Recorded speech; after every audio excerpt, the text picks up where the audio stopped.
അമൃതവേണി ലൈസ് kit presents daily news പ്രഭാത വാർത്തകൾ powered by Pulimoottil silks KSFE in association with Joy Alukkas. ഇത്തവണ ഫസ്റ്റ് അടിക്കില്ലേ നമ്മള്?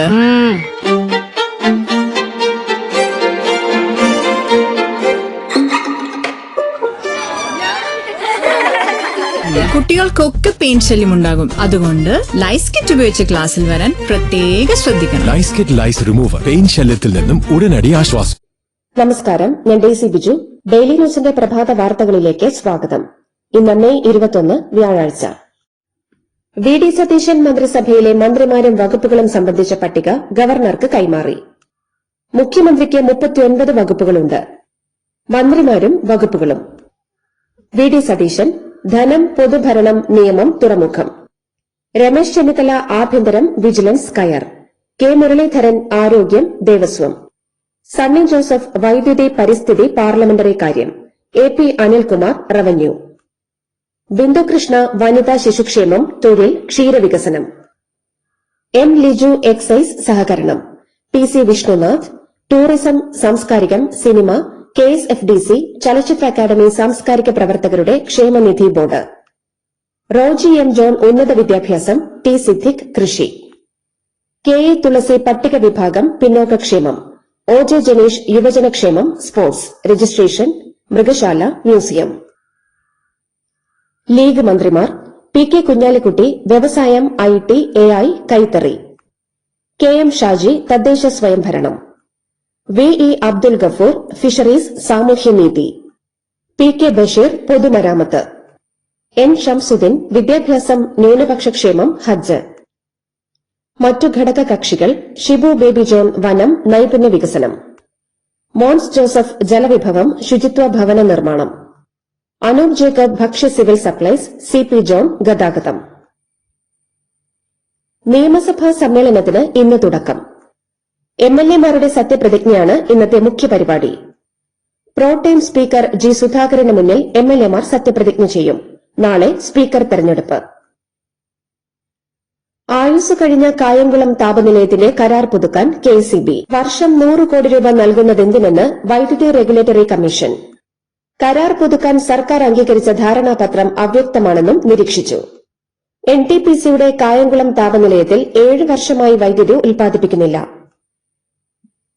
SNDP general secretary Vellappally Natesan പ്രതിയായ മൈക്രോ ഫിനാൻസ് തട്ടിപ്പ് കേസിൽ അന്തിമ റിപ്പോർട്ട് ജൂൺ 20-ാം തീയതിക്കകം സമർപ്പിക്കണമെന്ന് ഹൈക്കോടതി. കേസിൽ ഇതുവരെ ഒന്നും ചെയ്യാതിരുന്നത് എന്തുകൊണ്ടെന്ന് പ്രതിയുടെ പേര് നോക്കിയാൽ നാട്ടുകാർക്ക് മനസ്സിലാകുമെന്ന് LDF സർക്കാരിന്റെ പോലീസിനെ കോടതി പരിഹസിച്ചു. വിജിലൻസ് അന്വേഷണം വൈകുന്നതിനെതിരായ ഹർജിയിലാണ് കോടതിയുടെ വിമർശനം. എറണാകുളം കിഴക്കമ്പലത്തിനടുത്ത് മലയിടം തുരുത്തിൽ സുപ്രീംകോടതി നിർദ്ദേശപ്രകാരം 7 പട്ടികജാതി കുടുംബങ്ങളെ കുടിയൊഴിപ്പിക്കാനുള്ള നടപടികൾക്കെതിരെ പ്രതിഷേധവുമായി നാട്ടുകാർ. അഭിഭാഷക കമ്മീഷൻ അഡ്വക്കേറ്റ് ജയപാലൻ സ്ഥലത്തെത്തി നടപടികൾക്ക് ശ്രമിച്ചെങ്കിലും നാട്ടുകാർ തടഞ്ഞതോടെ മുന്നോട്ടു പോകാനായില്ല. പോലീസ് നടപടികൾക്ക് ശ്രമിച്ചത് സംഘർഷത്തിനിടയാക്കുകയും ചെയ്തു. CPM കേന്ദ്ര കമ്മിറ്റി യോഗം നാളെ മുതൽ ഡൽഹിയിൽ. 3 ദിവസത്തെ യോഗത്തിൽ കേരളത്തിലെ തെരഞ്ഞെടുപ്പ് പരാജയം ചർച്ച ചെയ്യും. സംസ്ഥാന സെക്രട്ടേറിയറ്റും കമ്മിറ്റിയും തയ്യാറാക്കിയ പ്രാഥമിക വിലയിരുത്തൽ യോഗത്തിൽ റിപ്പോർട്ട് ചെയ്യും. പിണറായി വിജയനെ പ്രതിപക്ഷ നേതാവാക്കാനുള്ള സംസ്ഥാന കമ്മിറ്റിയുടെ നിർദ്ദേശത്തെ ഓൺലൈനായി ചേർന്ന PB യോഗത്തിൽ നിരവധി അംഗങ്ങൾ എതിർത്തിരുന്നു. സർവകലാശാല ചാൻസലറായ ഗവർണറുടെ ഉത്തരവുകൾ സിൻഡിക്കേറ്റിന് വെല്ലുവിളിക്കാനാകില്ലെന്ന് ഹൈക്കോടതി. കാലിക്കറ്റ് സർവകലാശാലയിലെ ഉദ്യോഗസ്ഥനെതിരെ സിൻഡിക്കേറ്റ് എടുത്ത നടപടി ചാൻസലർ റദ്ദാക്കിയിരുന്നു. ഇത് ചോദ്യം ചെയ്ത് സിൻഡിക്കേറ്റ് ഹൈക്കോടതിയിൽ നൽകിയ ഹർജിയിലാണ് ഉത്തരവ്. ആഭ്യന്തരമന്ത്രി രമേശ് ചെന്നിത്തലയുടെ പോലീസ് ഉപദേഷ്ടാവായി മുൻ DGP A ഹേമചന്ദ്രനെ നിയമിക്കും. 1986 ബാച്ചിലെ IPS ഉദ്യോഗസ്ഥനാണ് ഹേമചന്ദ്രൻ. 2020 മെയ്യിലാണ് ഫയർഫോഴ്സ് ആൻഡ് റെസ്ക്യൂ മേധാവിയായി ഹേമചന്ദ്രൻ വിരമിച്ചത്. ഏറെ വിവാദങ്ങൾ സൃഷ്ടിച്ച സോളാർ കേസ് അന്വേഷിച്ച SITയുടെ മേധാവിയായിരുന്നു ഹേമചന്ദ്രൻ.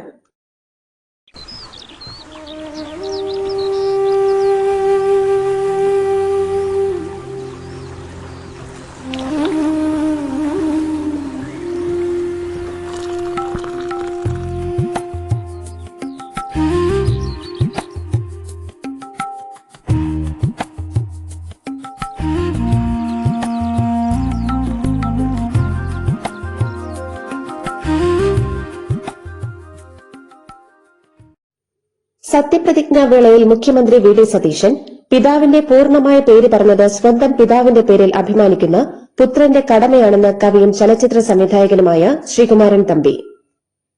വി ഡി സതീശൻ എഴുതി DC ബുക്സ് പ്രസിദ്ധീകരിച്ച ആദം നീ എവിടെയാകുന്നു എന്ന പുസ്തകം വിമർശകർ വായിക്കണമെന്നും അദ്ദേഹം നിർദ്ദേശിച്ചു.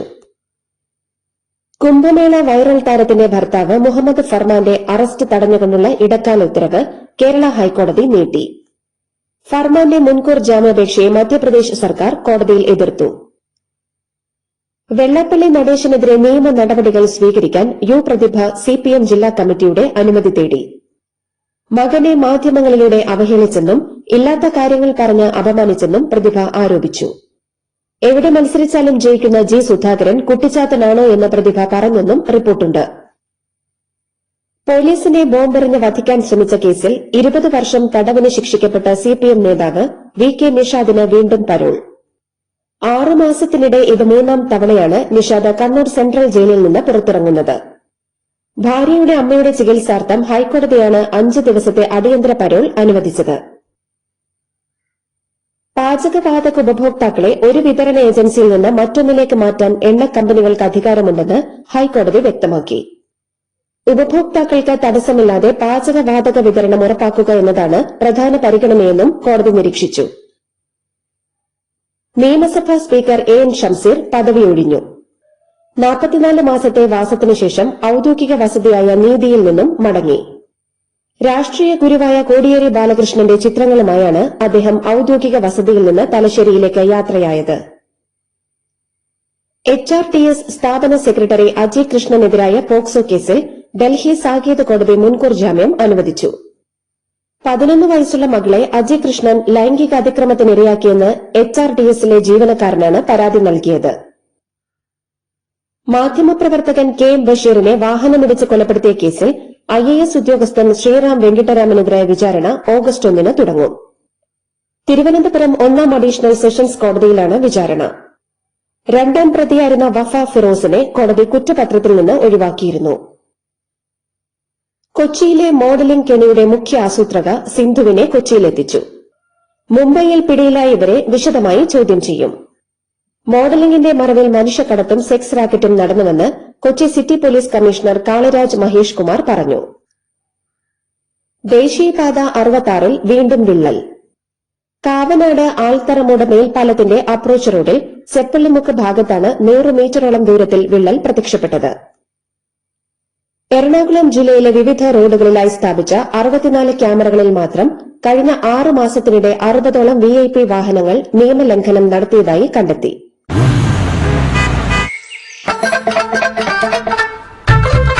എല്ലാവർക്കും വന്നു ഡാൻഡ്രഫ് എന്തു ചെയ്യും ചേട്ടാ, പേടിക്കണ്ട ഇവിടുണ്ടല്ലോ ഡാൻഡ്രോ 15 ഓയിൽ, ഉടനടി മാറും ടാരൻ, ഉപയോഗിക്കൂ വേഗം. Amrutweni Dandruff Quet, the ultimate dandruff solution. പ്രധാനമന്ത്രി നരേന്ദ്രമോദി കേന്ദ്രമന്ത്രിസഭയുടെ അടിയന്തര യോഗം വിളിച്ചു. ഇന്ന് വൈകിട്ട് 4-ന് ഡൽഹിയിലെ സേവാ തീർത്ത് ഹാളിൽ വച്ചാണ് യോഗം. സഹമന്ത്രിമാരുൾപ്പെടെ എല്ലാ മന്ത്രിമാരും ഡൽഹിയിലുണ്ടാകണമെന്ന് പ്രധാനമന്ത്രി നരേന്ദ്രമോദി. കേന്ദ്രമന്ത്രിസഭ അഴിച്ചുപണിയോ യുദ്ധം മൂലമുള്ള കടുത്ത സാമ്പത്തിക അച്ചടക്ക നടപടികളോ ഉണ്ടാകാമെന്നാണ് നിരീക്ഷകർ കരുതുന്നത്. 5 വിദേശ രാജ്യങ്ങളുടെ ഔദ്യോഗിക സന്ദർശനം പൂർത്തിയാക്കി തിരിച്ചെത്തിയ ഉടനെയാണ് തിരക്കിട്ട നീക്കങ്ങൾ. 59 വർഷത്തിനു ശേഷം തമിഴ്നാട്ടിൽ കോൺഗ്രസിന് മന്ത്രിമാർ. P. വിശ്വനാഥൻ, രാജേഷ് കുമാർ എന്നിവർ ഇന്ന് മന്ത്രിമാരായി സത്യപ്രതിജ്ഞ ചെയ്യും. മന്ത്രിസഭാ വികസനത്തിലൂടെ വിജയ് സർക്കാരിൽ 20-ലധികം മന്ത്രിമാരുണ്ടാകുമെന്ന് സൂചന. VCKയും മുസ്ലിം ലീഗും മന്ത്രിസഭയിൽ ചേരും. പ്രധാനമന്ത്രി നരേന്ദ്രമോദിയെയും ആഭ്യന്തരമന്ത്രി അമിത്ഷായെയും RSSനെയും രാജ്യദ്രോഹികൾ എന്ന് സംബോധന ചെയ്യേണ്ടിവരുമെന്ന് പറഞ്ഞ് രാഹുൽ ഗാന്ധിയുടെ പ്രസ്താവന വിവാദത്തിലേക്ക്. പാകിസ്ഥാന്റെയും പാക് പിന്തുണയുള്ള ഭീകരരുടെയും ഭാഷയാണ് രാഹുൽ ഗാന്ധിയുടേതെന്ന് BJP നേതാക്കൾ. പുതുച്ചേരി നിയമസഭയിലെ സത്യപ്രതിജ്ഞയ്ക്കിടെ TVK MLA B. രാമു നടൻ വിജയുടെ ചിത്രം ഉയർത്തിക്കാട്ടിയത് നാടകീയ രംഗങ്ങൾക്ക് വഴിവെച്ചു. വിജയ് പുതിയ ദൈവമാണോ എന്ന് പ്രോടേം സ്പീക്കർ പരിഹസിച്ചു. ലോക്സഭാ തിരഞ്ഞെടുപ്പും നിയമസഭാ തദ്ദേശ സ്വയംഭരണ തിരഞ്ഞെടുപ്പുകളും ഒരുമിച്ച് നടത്തിയാൽ ഏകദേശം 7 ലക്ഷം കോടി രൂപ ലാഭിക്കാമെന്ന് BJP MP P. ചൌധരി. ഒരു രാജ്യം ഒരു തിരഞ്ഞെടുപ്പ് എന്ന നിർദ്ദേശം പരിശോധിക്കുന്ന 39 അംഗ പാർലമെന്ററി സംയുക്ത സമിതിയുടെ അധ്യക്ഷനാണ് ചൌധരി.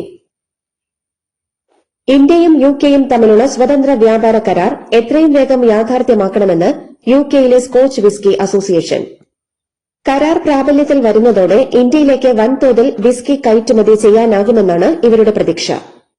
കഴിഞ്ഞ വർഷം ജൂലൈയിൽ പ്രധാനമന്ത്രി നരേന്ദ്രമോദിയുടെ യുകെ സന്ദർശന വേളയിലാണ് വ്യാപാര കരാറിൽ ഒപ്പുവച്ചത്.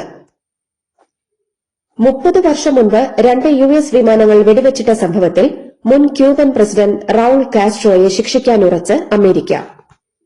റൌൾ കാസ്ട്രോയ്ക്കെതിരെ കുറ്റപത്രം സമർപ്പിച്ചേക്കുമെന്ന് CNN റിപ്പോർട്ട് ചെയ്തു. കുറ്റം ചുമത്തുന്നതിനെക്കുറിച്ച് ഫെഡറൽ പ്രോസിക്യൂട്ടർമാർ ആലോചിക്കുന്നതായി കഴിഞ്ഞ ആഴ്ച റിപ്പോർട്ടുകളുണ്ടായിരുന്നു. IPLൽ പ്ലേ ഓഫ് പ്രതീക്ഷകൾ നിലനിർത്തി കൊൽക്കത്ത നൈറ്റ് റൈഡേഴ്സ്. മുംബൈ ഇന്ത്യൻസിനെതിരെ നേടിയ വിജയത്തോടെ നേരിയ പ്രതീക്ഷകൾ മാത്രമാണ് കൊൽക്കത്തയ്ക്കുള്ളത്. നിർണായക പോരിൽ ഇതിനകം പുറത്തായ മുംബൈയോട് 4 വിക്കറ്റിന്റെ വിജയമാണ് കൊൽക്കത്ത നേടിയത്. 148 റൺസ് വിജയലക്ഷ്യവുമായി ഇറങ്ങിയ KKR 18.5 ഓവറിൽ വിജയത്തിലെത്തി. മനീഷ് പാണ്ഡെ, റോഹ്മാൻ പവൽ എന്നിവരുടെ പ്രകടനമാണ് KKRനെ തുണച്ചത്. നിലവിൽ KKR 6ാം സ്ഥാനത്താണ്. പാകിസ്ഥാനെതിരായ 2ാം ക്രിക്കറ്റ് ടെസ്റ്റിൽ 78 റൺസ് വിജയവുമായി ബംഗ്ലാദേശ്. ഇതോടെ 2 മത്സരങ്ങളുള്ള പരമ്പര ബംഗ്ലാദേശ് 2-0 തൂത്തുവാരി. സിൽഹെറ്റ് അന്താരാഷ്ട്ര ക്രിക്കറ്റ് സ്റ്റേഡിയത്തിൽ നടന്ന 2ാം ടെസ്റ്റിൽ 437 റൺസ് വിജയലക്ഷ്യവുമായി ബാറ്റിംഗിനിറങ്ങിയ പാകിസ്ഥാന്റെ പോരാട്ടം 5ാം ദിനം 358 റൺസിൽ അവസാനിച്ചു. മുഹമ്മദ് റിസ്വാന്റെ ഒറ്റയാൾ പോരാട്ടത്തിനും പാകിസ്ഥാനെ നാണക്കേടിൽ നിന്ന് രക്ഷിക്കാനായില്ല. ഇതോടുകൂടി ഡെയിലി ന്യൂസിന്റെ ഇന്നത്തെ പ്രഭാത വാർത്തകൾ സമാപിക്കുന്നു. ഡെയിലി ന്യൂസിന് വേണ്ടി വാർത്തകൾ വായിച്ചത് Daisy Biju. Daily news live .in വാർത്തകൾ വിരൽ തുമ്പിൽ.